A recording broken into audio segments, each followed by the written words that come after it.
appointees to be held accountable for taking the public trust.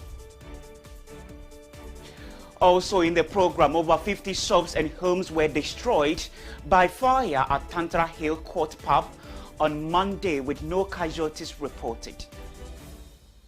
The bulletin is streaming all across the world on Facebook at Globetvgh. You can join us with your thoughts and comment. This morning we begin with corruption and corruption-related matters.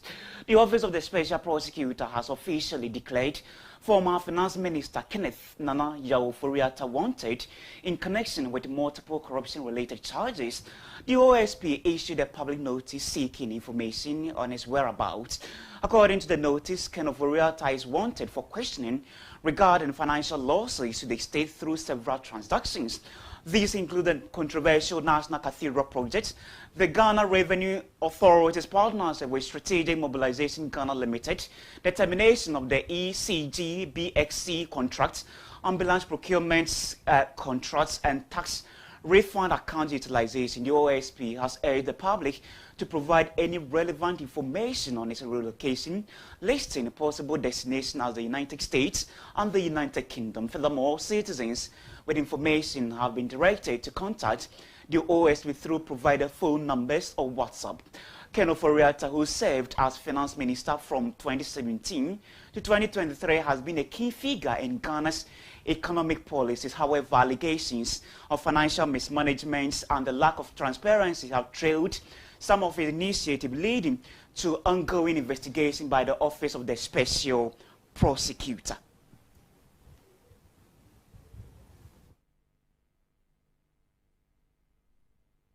Let's stay a little longer at the camp of the Office of the Special Prosecutor, because the OSP has also filed charges against 6 individuals, including Yakubu Tahidu, Abdullah Abubakari Sadiq, Sami Suk, Mohammed Yusuf J, Stafford Kolete, Azude Bare, and Osman Ishaku for their alleged involvement in payroll fraud and corruption.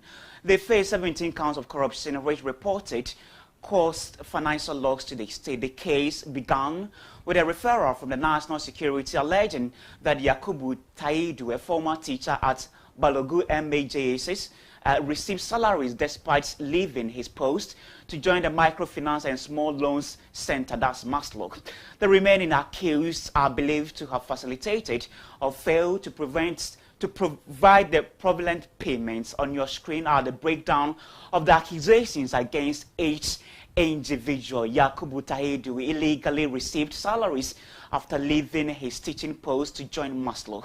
That of the Abdullah Abubakar Sadiq and Samisuk facilitated salary validation for Yakubu Tahidu, with that of the Mohammed Yusuf validated salaries despite being reassigned to another school, with Stanford Qualite Azude aided in processing fraudulent payments.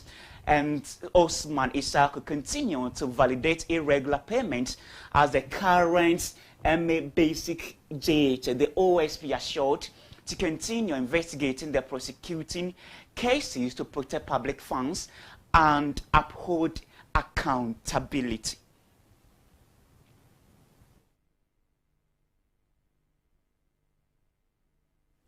To some other stories, former Ashanti Regional Chairman of the National Democratic Congress, Yao Owusu Obimpe, has secured a decisive win in the Ashanti Regional Council of State election with 49 votes. Yao Obimpe led the race by a significant margin, followed by Nkansa Bwadi Nana Ayebiafo with 35 votes and Daniel Anafi Yamwa with just 1 vote. His election comes after initial election was suspended last week due to chaos at the voting center. The God of John Dramani Mahama, His Excellency of the Republic of Ghana, has spoken. They asked for a neutral ground, we gave it to them. They asked for the old register, I gave it to them. Now, His Excellency has gotten somebody who can advise him. In the name of Yao Owusu Bimpe, he has helped the party a lot. He deserves to be the Council of State for Ashanti Region. I'll give thanks to all the members who voted for him. We know that we have a long way to go. Ashanti Region must be united once again. Thank you. He's going to work so that Ashanti region has its fair share. We thank His Excellency John Dramani Mahama, everybody. I've lost of work. What does it mean for the NDC? We are moving forward. We are not turning back. My branch executives, my constituency executives, my party followers were crying that if we don't win these elections, that's the end of NDC. But from victory to victory, and we are going to win. We thank everyone. To the camp of the Umbrella Party, a group of National Democratic Congress supporters staged a protest at the Ghana Great Company Limited Greatco premises, opposing President John Dramani Mahama's appointment of Mark Barr as acting CEO. The protesters, who travelled from Tamale, accused Barr of being an NPP sympathizer with close ties to Energy Minister Matthew Opoku-Prempeh. They alleged Barr's involvement in Ghana's past power crisis and feared he might sabotage the incoming Mahama administration. The demonstration extended to the Volta River Authority VRA, an electricity company of Ghana headquarters in Accra, demanding the removal of CEOs perceived to be affiliated with the NPP. We are here because of Mr. Mark Barr, who is getting retirement very soon. And he being here might not be good for President Mahama. President Mahama must get someone to replace him to save in the interest of the nation and Ghana at large. Not him being kept here. He cannot be a caretaker before the president appoints somebody. The president might act swiftly to get him out of here. From records that we have, back in 2002 when he was here, 2021, we had a little downfall which was not good for the nation. And we think very, very fast that if he being kept here, we might go back to the olden days that we were suffering in Ghana here. A very quick response from the presidency and from the hierarchy of the party.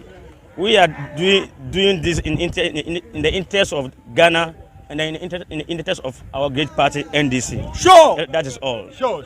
Some protesters planned to camp at Greatco's premises until the appointment was revoked, warning of further action if their demands were not met. We are scared he may cause damage before he left the place, which is why he's not an NDC person, he's an MPP man. So if he's left there, he may create some problems or difficulties for our president as well as our party and the government at large. As soon as possible, as we are here, if not because they pleading with us to exercise patience or exercise restraint, like we could have even slept here until the right thing is done. Thank you. So nana katishin ma tanan gbana zami mi tanaba kwangla tede zanmo zo to bor mane tama bi gba katishin ka tan bor shangba nan titi so be yi katiyen zande sanu zanu nutir ko to tumtuma so to mene kamana la kanna ka ta kamana so je manu zamba ma to bor nutir ga zane ka pres. For those of you who have received your green letter and those who are yet to receive them, this is for you, because President John Dramani Mahama has admonished his appointees to lead by example, other than that they should be prepared to be held accountable for taking the public trust. His comment comes at a time of the growing anticipation around government appointees, warning that while they are eager to know who has received a green letter, such appointments come with significant responsibilities and high expectations. He made these remarks while speaking during an engagement with the Ghanaian community in Ethiopia on Monday, February 17th. But in order to do that, those of us in leadership must lead by example. We must be prepared to be held accountable for taking the public trust. And as I've told everybody, if you accept to serve in the public sector, then you must be prepared to answer to the people, because it is the people who put you there. You serve at their pleasure. And so I've been trying to drum that message home to all the people that I'm appointing. Everybody's excited and running, and have you got a green letter from the president? The green letter comes, the green letter comes with a lot of responsibility and expectation. And I've said that while we hold those who came before us accountable, we should remember that we're also going to be held to account in the same way. And so amending the Constitution, holding people accountable for the public trust, and making sure that we stabilize the economy and create an opportunity for our young people to work as quickly as possible, that is what the task ahead of us is. We may not be able to complete the process, but at least I'm determined that we lay the foundation and put Ghana on the right track so that anybody else who takes over can continue and consolidate. If you just joined the bulletin, this is Wake Up News on Globetvgh. I am Brighter. Coming up shortly, over 50 shops and homes were destroyed by fire at Tantra Hills Court Pub on Monday. It is a wrap shortly. Don't go anywhere.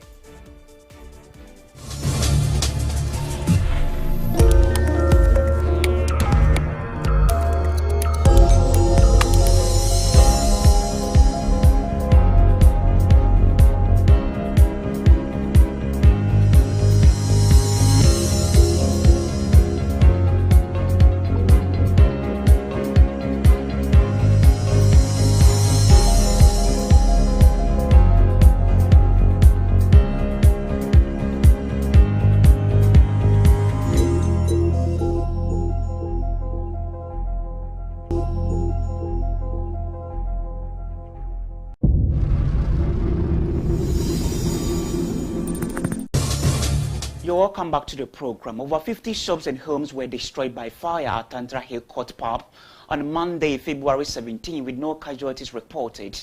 The fire, which started around 1 p.m. in wooden structure, quickly spread after multiple gas cylinders exploded, leaving a little behind. The Ghana National Fire Service responded promptly, but much of the area had already been engulfed by flames. Fortunately, they were able to bring the fire under control. Preliminary investigations indicate that the fire may have been sparked by unattended children playing with fire.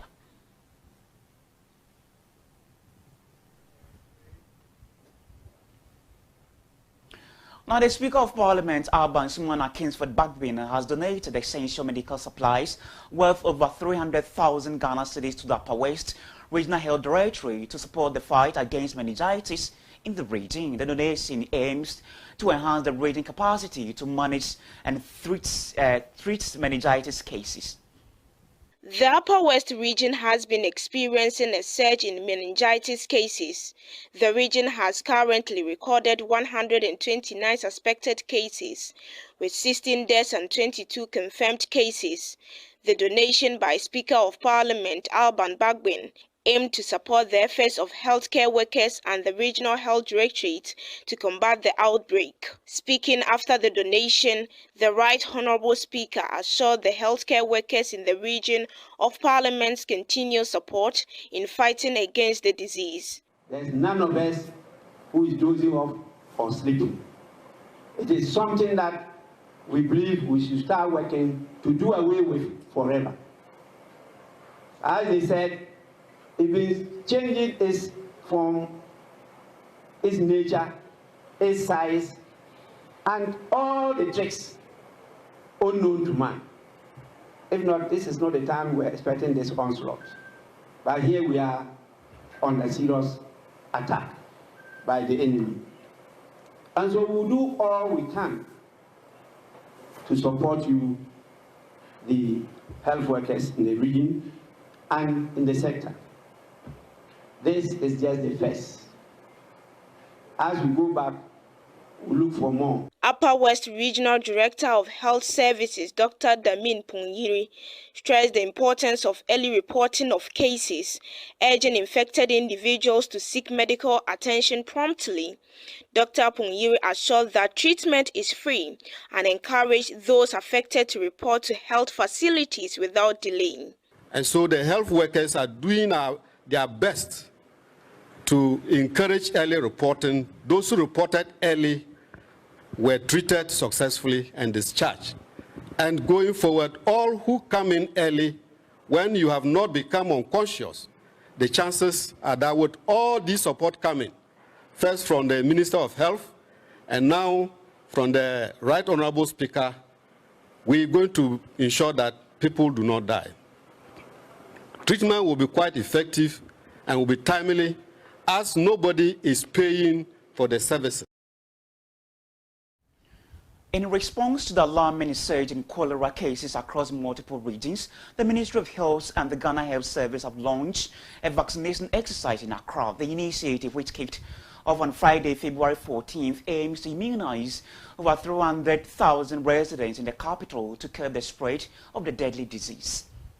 Cholera, a highly contagious bacterial infection, spreads primarily through contaminated food and water, leading to severe diarrhea, dehydration, and, in extreme cases, death. The outbreak is attributed to poor sanitation, inadequate access to clean water, and unhygienic food handling practices. Ghana battles a rising cholera outbreak that has already resulted in over 4,000 reported cases across 5 regions, including the Greater Accra, Eastern, Central, Ashanti, and Western regions. Tragically, the outbreak has claimed more than 40 lives, sparking concerns among health officials and the general public. On the back of this development, the Ministry of Health, together with the Ghana Health Service, has launched a vaccination drive to combat the deadly disease. About the progress so far, because directives were clearly given and directives fully obeyed.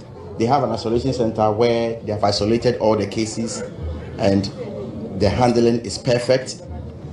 I just think that we must all get on board. And for me, we must not be seeing Swedru or Winneba or the places we have recorded cases alone. Every district, every region, every community is likely to get this spread if we don't keep our environment neat. It is intersectorial. Everybody must be on board. When you experience the slightest symptom, whether you are vomiting or you are having diarrhea, you must report quickly to the nearest health facility so that you will not worsen the condition. We have started the vaccination. We are rolling them out. We have done a Wutu. We have done, yesterday we were at Ablekuma, and Swedru is also ready, so we have requested and they will come in that order. Kwabena Minta Akando advised citizens to uphold better hygiene practices and called on stakeholders to help eliminate cholera in the country. Most of the people on admission at the hospital are coming from this community. There is no doubt that if we continue to do what we are seeing, we can fight this cholera. And so it must be a lesson to all of us. And so we must desist from some of these behaviors. And I call on opinion leaders and stakeholders, the Legislative Assembly, to also pay particular attention to some of these things.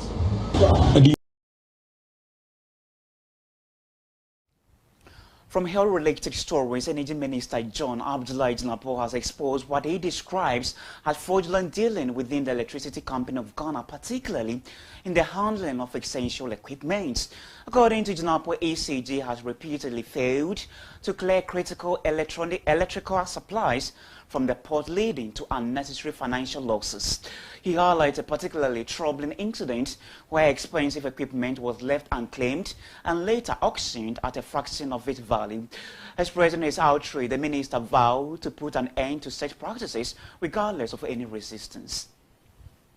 And so that's what we want to focus on, bring about a high level of efficiency, cut waste, reduce losses, and trim them.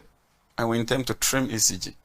That one is non-negotiable. The unnecessary procurements ought to be reduced to the barest minimum. If you look at it's like there's a rush to engage in procurement. And so I've put a hold on all procurements now. And I've asked them that if they want to do essential procurements, they should write to the ministry until the board is reconstituted. And when the board is reconstituted, we shall provide them with policy guidelines on procurements so that we ensure that they follow strict adherence. Because I asked myself, if this company were yours or it was yours, would you engage in this level of procurement? You go to their warehouse, a lot of the equipment are at the mercy of the weather. I just checked from the port, and the security report I'm getting is that a container that cost about $500,000 is imported. ECG is unable to clear that container. Some way, somehow, somebody is able to buy that container at auction for 100,000 cedis, bring it into the open market, and resell it to ECG as $300,000. It will stop. And I mean, it will stop. Whatever it takes to stop that, no matter how unpopular that might be, we have to take that decision and stop it. Other than that, the system will collapse. When it collapses, nobody would survive it. So we have to do something very drastic, very draconian. Right, this is Wake Up News on Globetvgh. I am Brighter. It was coming up on International France. Thousands of demonstrators in the United States marked President Day by joining a National Day of Action to protest President Donald Trump and Elon Musk. Details erupt shortly. Don't go anywhere.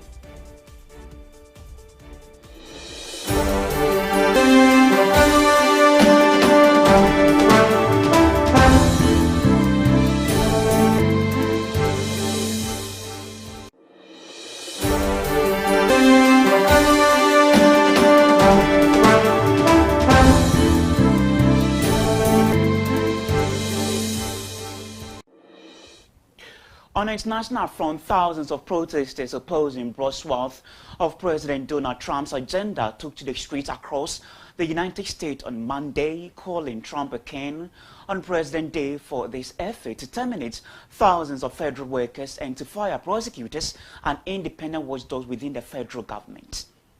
This is the protest that is just wrapping up. There were about 300 people who gathered outside LA City Hall and then marched around downtown Los Angeles, many of them carrying signs in support of immigrants and against mass deportations. Others were protesting against what they call the president's attempt at a coup and also fascism. And as you said, it caps off a day of protests.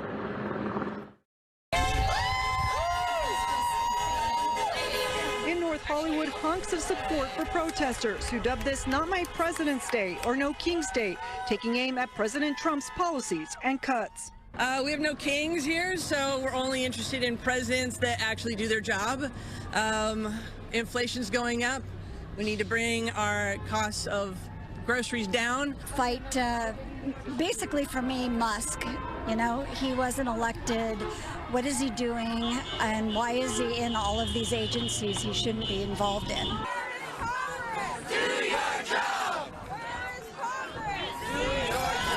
It's a scene playing out across the nation, from the U.S. Capitol to the state capitol, from the West Coast to the East Coast. Protesters gathering with a similar message to push back against ICE deportations, abortion restrictions, federal cuts, and more. American values are not the values of the plutocracy or the limited few rich people. American values are about what we are as a country all together. It's about inclusion. It's about working together.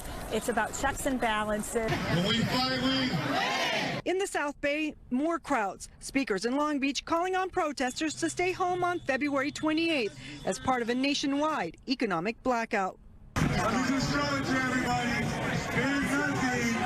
But a few people in Long Beach also turned out to voice support for the president from an overpass. We have more local and international stories available on our website at globetvgonline.com. Coming up in sports, police arrested the general manager of Elimina Sharks of a violent incident during the Division 1 football match between Elimina Sharks and Swedro All Blacks. Details coming up, don't go anywhere.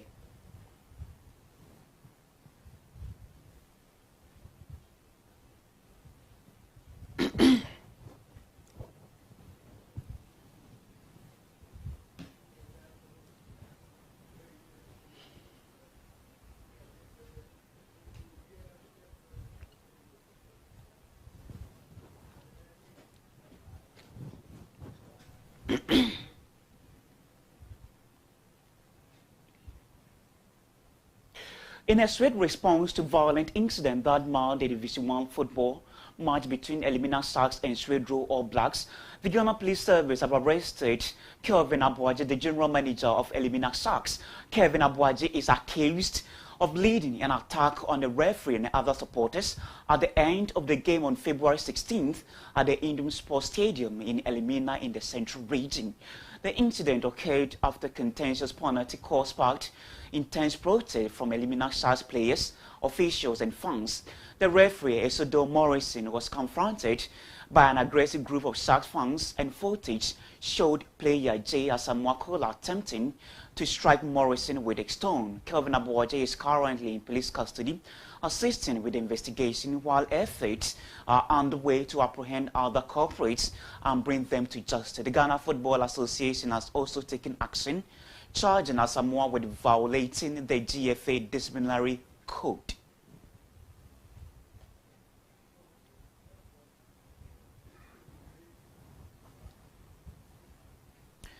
Barcelona returned to the top of the Spanish league on goal difference after Robert.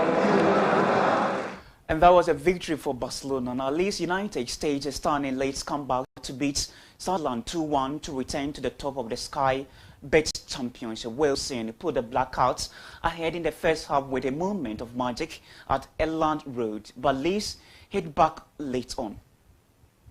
And the second stop. Sunderland free kick played up to Isidore.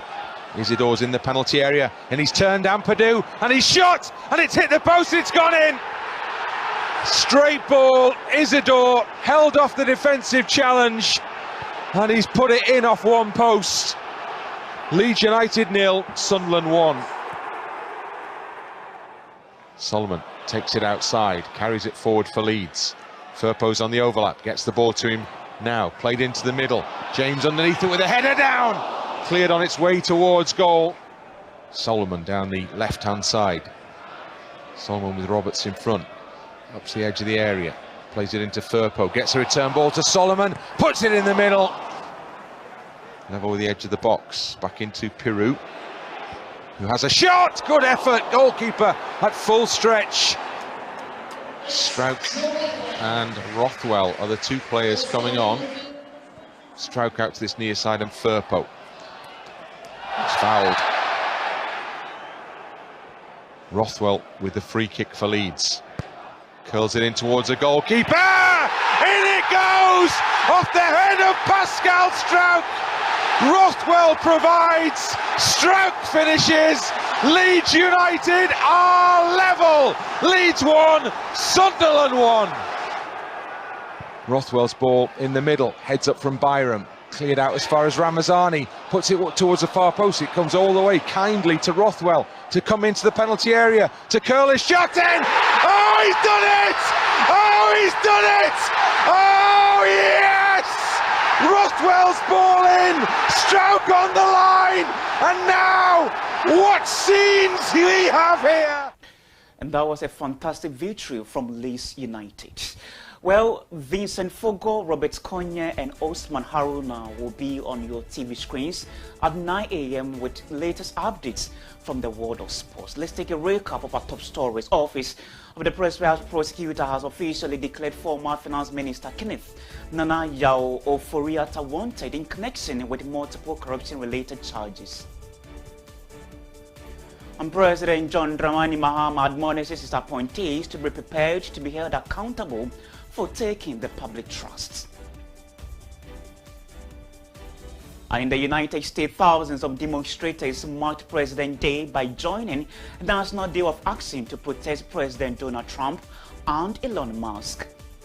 And in sports, police arrested the general manager of Elimina Sharks over violent incident during the Division 1 football match between Elimina Sharks and Swedru All Blacks. We have more stories available on our website at globetvgonline.com. On behalf of the entire production team led by Alexander Ohineja and directed by Kelvin Yebua, many thanks for watching. I am Brighter Usi. Have a good morning and enjoy the rest of our program. See you tomorrow. Bye-bye.